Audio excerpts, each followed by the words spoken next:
गांव में एक अत्यंत रहस्यमय और भयंकर घर था। उसकी खिड़कियों से सुनसानी और भयानक आवाजें सुनाई देती थीं। लोग कहते थे कि उस घर में कोई भूत प्रेत रहते हैं। बुई, गांव की बहादुर महिला, उस रहस्यमय घर के बारे में जानने का इरादा करती हैं। वह घर के पास जाते ही बड़ा ही अजीब माहौल महसूस होने लगता है। बुई खिड़कियों के पास खड़ी हो जाती है और वह धीरे धीरे खिड़की को खोलती है।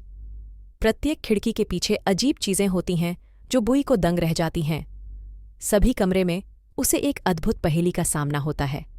प्रत्येक कमरे में कुछ न कुछ अद्भुत और रहस्यमय होता है, लेकिन उसे कोई समाधान नहीं मिलता।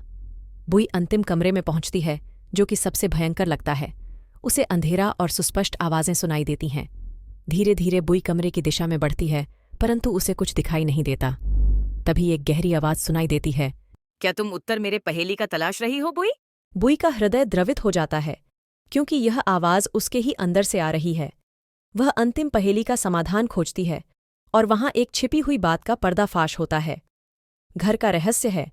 यह बुई की अपनी आत्मा का रहस्यमय और भयंकर आवाज है।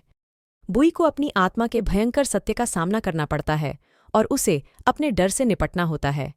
इस कहानी से हमें यह सीखने को मिलता है कि कभी-कभी हमारे सबसे भयंकर दुश्मन हमारे ही अंदर होते हैं, और हमें उनसे निपटना होता है। धीरज और विवेक से हम सभी पहेलियों का समाधान निकाल सकते हैं।